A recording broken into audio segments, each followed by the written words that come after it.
Good evening to our distinguished guests and participants who have joined us for the second episode in our dialogue series, Conversations with NCAER, where today we're going to focus on fiscal federalism. Have center state fiscal relations really kept pace with the changing needs of the time? Do they really need a relook at all? Or, in keeping with that old saying, if it ain't broke, don't fix it, should we carry on as before?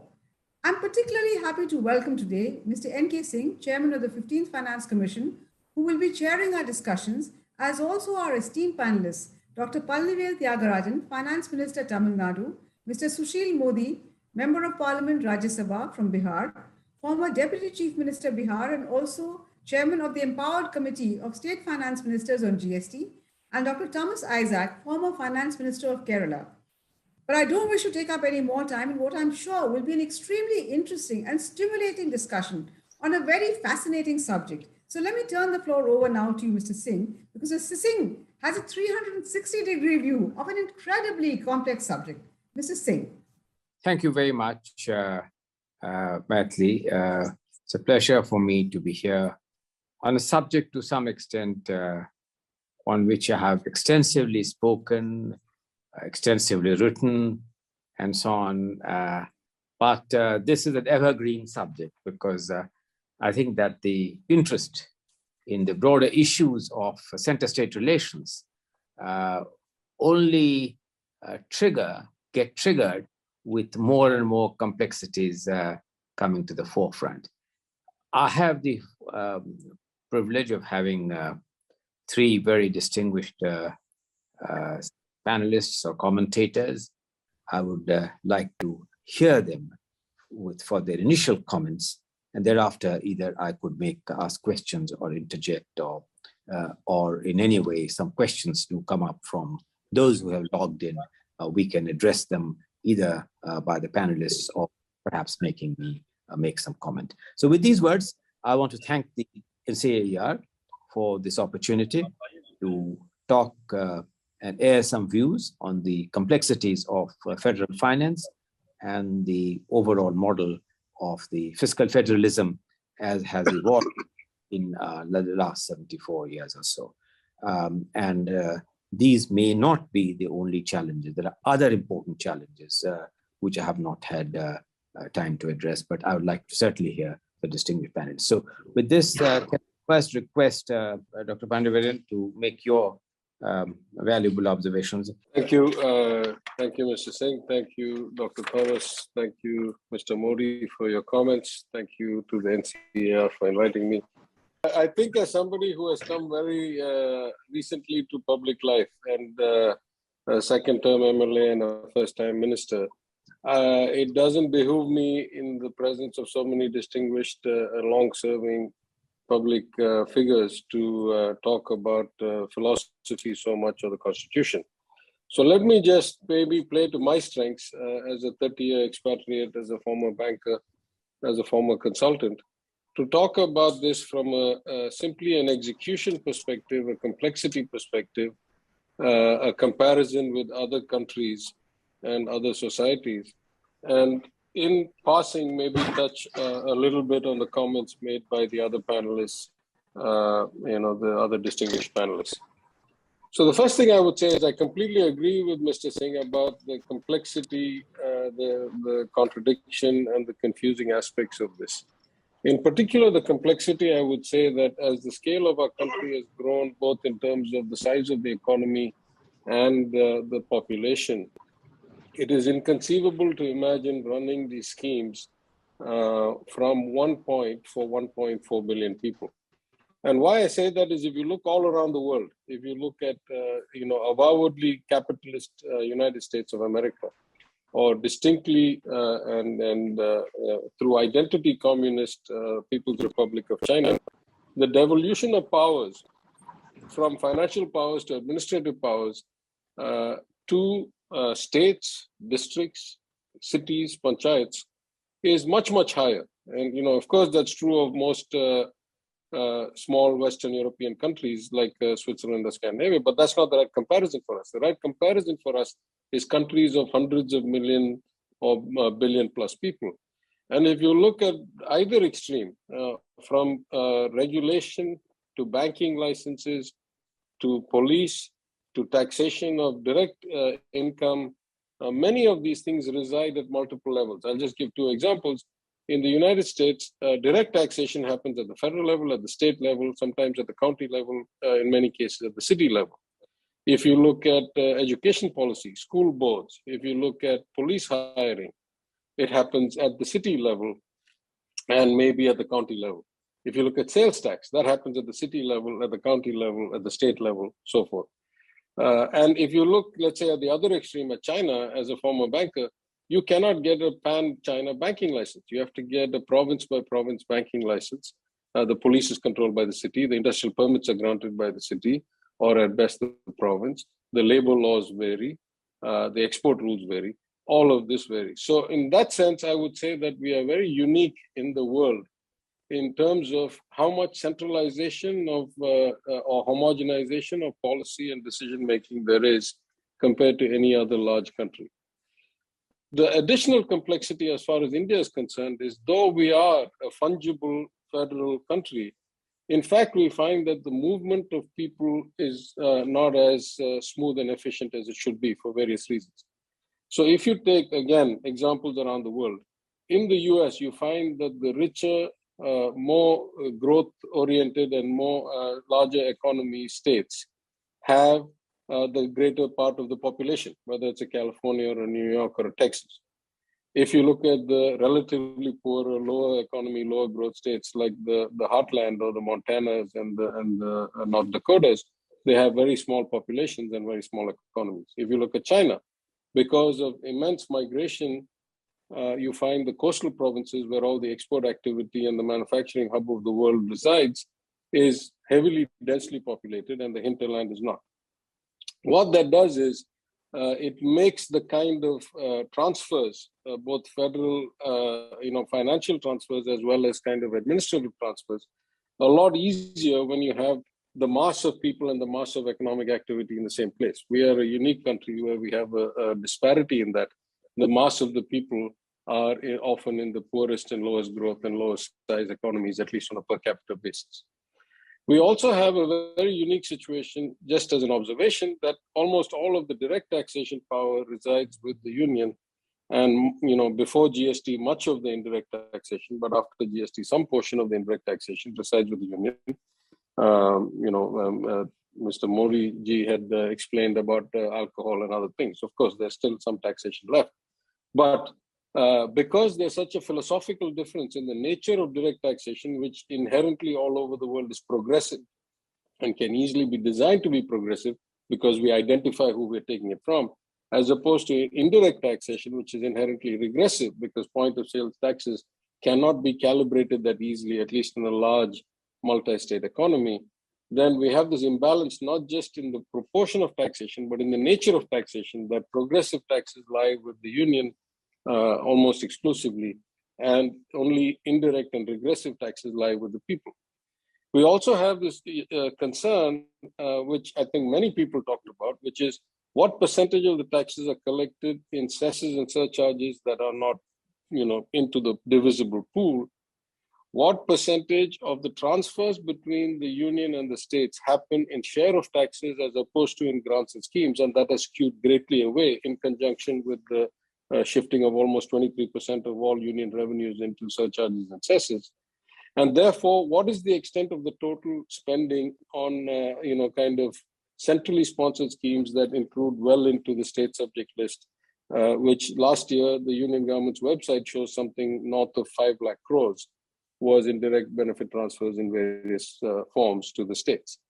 Now, of course, there's a history here that Mr. Singh very, validly asked, where were you when it was in your benefit? Why did you not object if it was an intrusion into your rights? A valid question.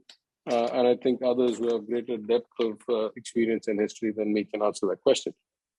But if you put all of this together, what I remarked, though Mr. Singh may not remember or may not have read, what I remarked at the hearing held in Tamil Nadu with the 15th Finance Commission, I said the general nature of transfers in a federal society away from the higher per capita tax-paying states to the lower ones should result in a balancing of the economy, should result in a balancing of the quality of life.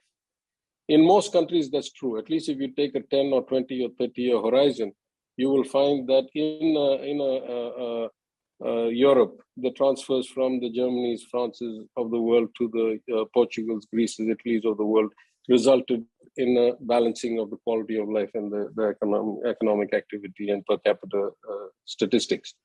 In the US, that is true. In China, that is true. But in India, after having so many finance commissions, we find the gap not only doesn't close, but keeps widening. And one asks the question then, is there something structurally that prevents the kind of growth rates that have been achieved in the relatively well-off states with relatively low populations from happening in the other states? So I think, just from an operational perspective, just from a practical execution perspective, these are some of the issues I see. I have not considered any politics in this. I'm not talking about party A or party B. I'm just saying from a physical outcome based on execution and administration and handling of the finances, we are not seeing such great outcomes. And the theory would suggest that because we are uniquely centralized, those are some of the variables behind these outcomes. I'll just give a bit of direct response or direct comment on some of the points made earlier. I think the issue of moral hazard about the 14% is possibly, is inarguable, at least in theory. In practice, in Tamil Nadu, for example, some years we did cross the 14% growth in GST and were not eligible for compensation. And I have the confidence because of our administrative model that we will definitely not be eligible even were it to be extended. So, there is something to be said about execution versus moral hazard or free riding based on a guarantee. There's, of course, the reverse issue that in our case, the 2 years before we entered GST had been flat years of growth, though we had about 13 to 14% commercial tax, sales tax growth rates, VAT growth rates in the earlier years. Due to some unique circumstances and issues with political leadership, the years 15, 16, 16, 17 had seen almost flat commercial tax numbers. So when we went into the regime, the 14% model actually was not going to be very meaningful for us because of the starting point having been already a low base. We were going to cross that. So in some instances, that's also true. Now, I, as both a member of the GST Council and then recently been nominated by the Honorable Union Finance Minister to the Standing Committee on Reforms, I would say that the design can be argued both ways. Yes, in some sense, everybody has given up some autonomy. But in practice, based on the nature of the voting share, as well as the one state, one vote, it is very, very clear that most of the time the union gets what the union wants. And though other states raise objections, they don't really have, what the model predicts they should have. And in fact, I would say that there is a lot of room for improvement, but much of that improvement can be done by us. If I was to put all of this together, I say in one last line, the model is important, the philosophy is important, the politics is important, but above all else, the actual implementation, the execution, the physical kind of outcome is the most important. And all too often, we find there's a disconnect of all policies, of all philosophies, of all politicians. I'm not making this one-sided, that we talk a lot of things about what we want to achieve and what our vision is and what is fair and what is autonomous and what is not. And outcomes rarely match these. So I'm just keeping it at a very low operational level, and I defer to the wisdom of the three of you who have much more experience than me to talk about the historical evolution and the philosophy and the politics. We need to improve the outcomes a lot, is what I feel. And that means the model probably needs to change quite a bit. Thank you. Well, thank you very much. I do recall interactions to the 15th Finance Commission when we were there. And I must really compliment you on having brought to today's debate an international perspective, which you have brought on many, many complex issues. I was, for instance, the whole issue of the devolution of powers itself to different layers of government. And indeed, you know equally well that the whole concept of federation is embedded in the broad philosophy of subsidiarity, which means that seeking the layers of government which are best really designed to address the needs of the people. And all concepts of federation in one form or the other are based on this subsidiarity principle, which the OECD really has some very interesting templates on that. And I'm glad that you have alluded to that. On the issue of whether, in terms of powers of taxation, on direct taxes, that the issue of direct taxes are entirely in the domain of the central government. This is an issue, very frankly, I myself did examine this in the context of the Finance Commission itself, and I'd be quite happy to share some of the analysis on the ambit to which we could have gone. I came close to, frankly, recommending some greater latitude on that and walked away from it. So I am glad that you have, frankly, tickled my memory on this particular aspect. I was quite tempted to move in that direction. You, of course, have mentioned about the nature and the skewed up nature of the taxation in general, that indirect taxes by definition are regressive. And those powers, of course, are now an issue of which is on which the GST Council is really best equipped to take a view on that. You have raised very frankly, Mr. Akram, I must compliment you on this whole issue of the balancing which you have raised on life quality and on the principles of the broad distribution. And very frankly, I can share with you that there was a serious analytical persuasion by domain experts, including, if I may say so, some members of my commission itself, which did suggest that why go into this once you have done the vertical, which is between the two layers of the central government and the state, when it comes to interstate distribution among the fixation of norms with it, do away with the whole concept of grants, which, by the way, are not small. The grants, if you see, are 10 lakh crores are grants, of which about 4.5, 5 lakh crores for the third tier. And then, of course, there is this issue of 2.5 lakh crores or so for the revenue deficit grants. And then there is a big component for the disaster and disaster management as an important component. So it is true that some of the members had argued that why get into all this? Why not just take the entire total divisible pool, do it, just adopt one formula, do it on the basis of per capita income, and call it a day. Now, suppose we did that, I'm asking you quite hypothetically, since this is really not a political debate, and I was impressed with many of the things which you said. Suppose we did that. What would happen in practice? The practice would be that states which have much higher levels of poverty and also higher levels of demography, the two happen to be symmetric, would walk away with most of the divisible resources. We felt that this would hardly be fair to the needs of the states which have done achieved great efficiency in demographic management. In fact, one complex issue on which Mr. Thomas and I recall still had the discussions I had with him in Kerala, is what census data shall we use? This was the initial debate, you recall, that with which the Finance Commission began, that after 40 years, we were the first Finance Commission, after 40 years, to be asked to use the census data of 2011, which is also a bit behind time because we should be using the more contemporary census data. And I'm sure the 16th Finance Commission would use that more contemporary data.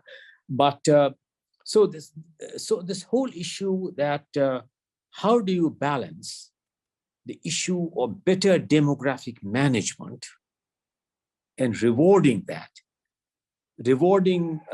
better tax buoyancy rates compared to the compelling needs and the needs criteria, per capita income and population figures the most dominant sort of thing. And of course, we did add the needs of some states which have a large geographical area, and some states which have a higher forest area. So suppose I were to ask you as a third party that would you consider a better normative fix than balancing, or in a better way, the issues of efficiency, the issues of needs, and the issue of equity? Now, you know, one point on which, I recall, I think that Isaac, your memory is very good. So you will recall that a very candid reply which you gave me was when you told me that, oh, of course, if on the basis of equity principles you want to do X, Y, and Z, as a good socialist, you can hardly object to that particular thing. So anyway, so what we have sought to do, and you can disagree with the formulation, is you have brought this issue, and I must compliment you on, should you have a somewhat different normative framework than this framework of seeking to balance between these three broad parameters of efficiency, equity, and needs.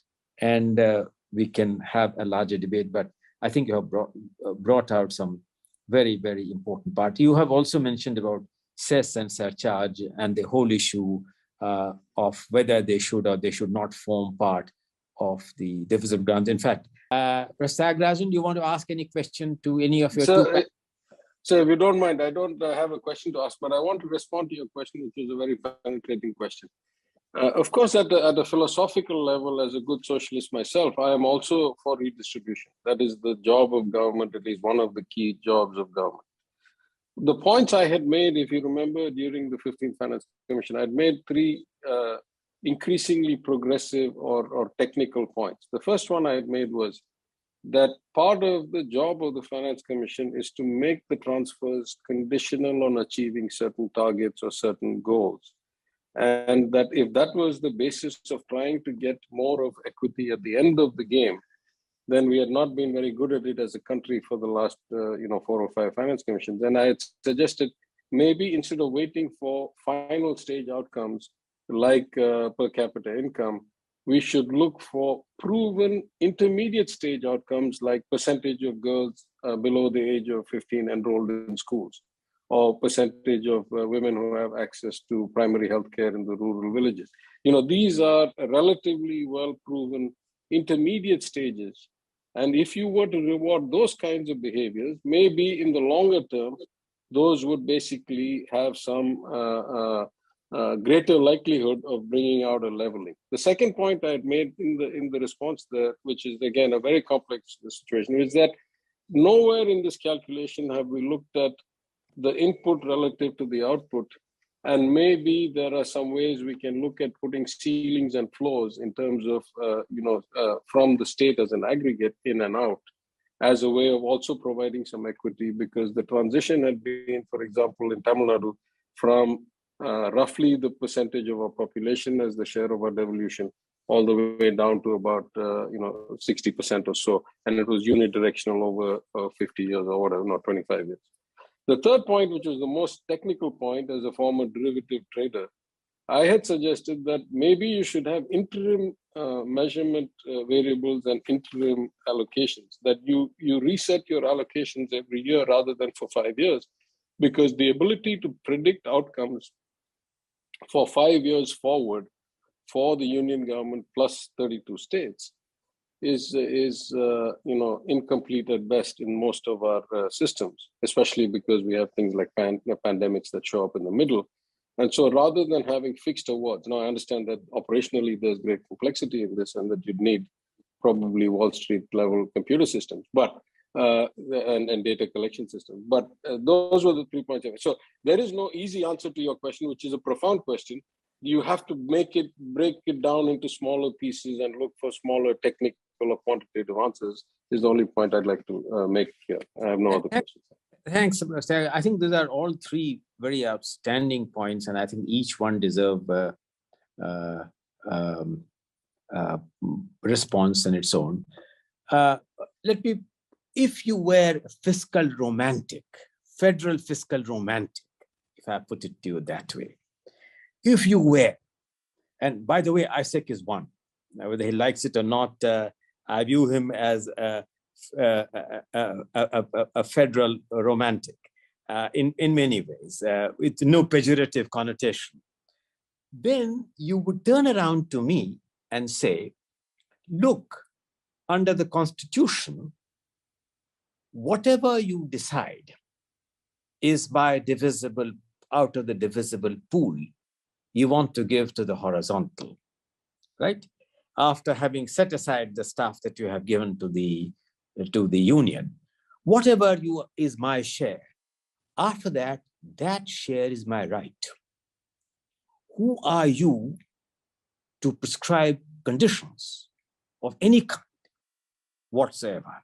And by the way, I toyed with this idea of what you are saying. I hadn't forgotten what you had mentioned. And I got some very robust legal opinion, including from the current Attorney General,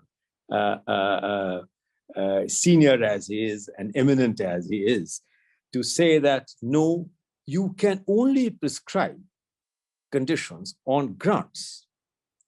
You cannot prescribe conditions on what is their right of the divisible pool. So this is to the first part of your very learned remarks. And on the grants I have, not on the revenue deficit grants, because that I have done it on a normative principle, but to the third tier, it is littered with conditions of various kinds. In fact, I have gone in for eligibility criteria, audited accounts, being put on the computer, the matching of the computer audited accounts, on property taxes, on state finance commissions being constituted, wherever it is grants. And we had the latitude because grants are not rights. So wherever it is discretionary, we have imposed conditions, but your question is a larger one. Your third question also deserves. The third question, in fact, is a very important question. That's a question which I mentioned, that there is no recourse mechanism. You can only, the one country which has followed the recourse mechanism is Australia, which has a permanent grants commission and a permanent expenditure commission. So that's where they are looking at outcomes at each financial year and calibrating that. But that will require a fundamental change in the manner in which our structure is designed to work. But I think the last word on this issue of recourse and recalibrating the awards has yet to be said. And I think that your remarks hopefully will trigger a greater discussion. Now with these, and since time is short, I have some questions. Lata from CNBC TV 18 has asked the question of whether time has come for a constitutional amendment to bring cess within the divisible pool. Professor Tyagarajan, what's your view on this question? So I feel like there should either be some inherent limitation on how much cess can be levied, or there should be some requirement that it should be in the divisible pool. We have a one-sided kind of system where there's no limit or ceiling or cap on the cesses, and that it doesn't require to be in the divisible pool, I think is a skewed balancing of rights, and it's not fair. Thank you. Okay, that was your response to Venkatesh. But of course, she has rightly raised the issue that following any of this path will require a constitutional amendment, because that constitutional amendment introduced in 2000, which specifically kept this out, would then require a fundamental rethink. There is a question which has come from the eminent economist, Mr. Sudipto Mandal, whose name many of us would be familiar with. He was a member of an earlier finance commission and a very eminent economist who has asked the question, what are the views of the panelists on the exclusion of alcohol and petroleum products from the ambit of GST? So let me begin with you, Professor Tyagarajan. So I believe that more and more products should actually be left to the states. I believe that there must be some independent variability within the control of the states. I always cite the single example that Tamil Nadu, which led the nation in the free noon meal scheme, though I'm from the opposite party, when Mr. MGR of the ADMK decided that he was going to expand it to 100% of all students, the only way he could finance it was by changing the entire sales tax on all products everywhere in the state by 1% from 7 to 8%. Our entire society bought into that. And he raised a huge amount of money. And with that, in the early 80s, basically fed every child in the school, irrespective of means testing.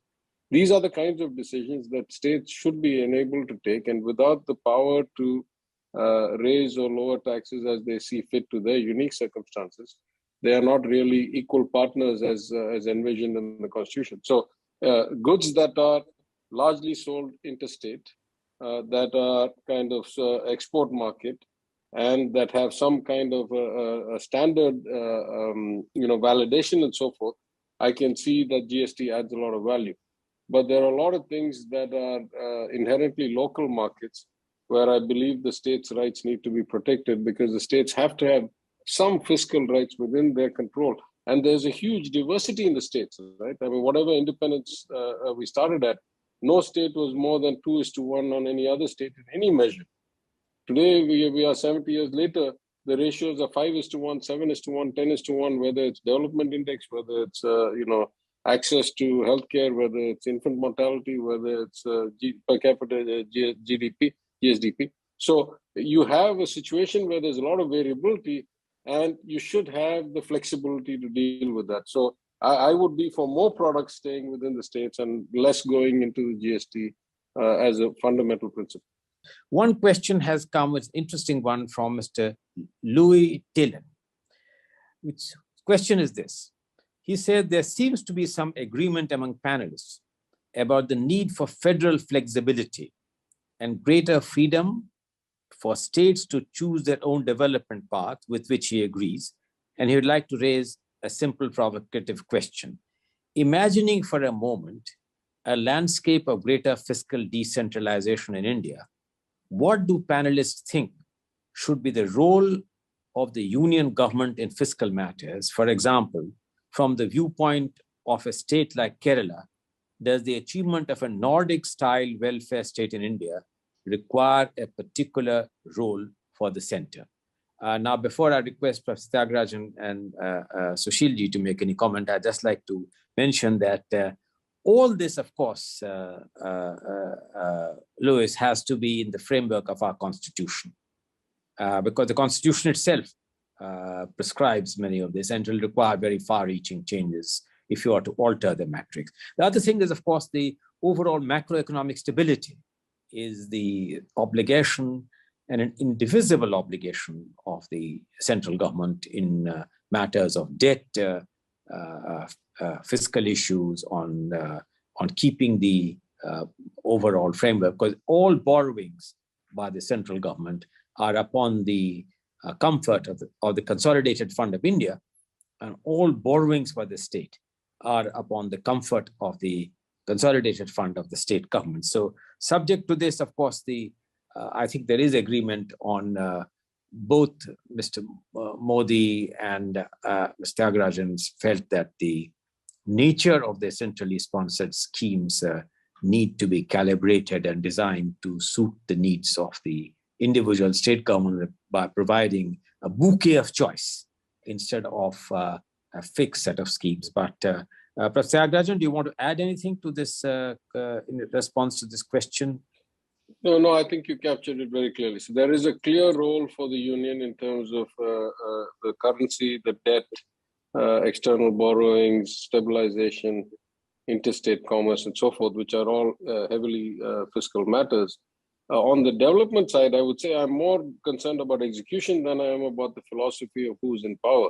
Even the Swachh Bharat schemes and the Krish Kalyan schemes and stuff, the CAG report finds that when the government tries to go from the union directly to the third tier, the implementation ends up with so much variability and so many limitations. You can build the toilet, but you cannot guarantee continuous running water. You can allocate the fund, but you don't know which schools are whitewashable, which are acrylic paintable, and which ones are thatched and cannot take either. So this kind of variability inherently makes it much more likely that you will get effective outcomes when it is administered locally than when it is administered remotely. That's the only thing I'd add. Thanks. Thank you. So, and I'm also grateful to the number of questions which were raised. They're all very pertinent questions. And I hope that the panelists or I have sought to address some of the concerns which the questioners had. With this, and with my thanks for having kept the debate on this broad issue of center-state relations, fiscal federalism as an ongoing debate. This is a subject on which interest will not wane because the questions will not wane.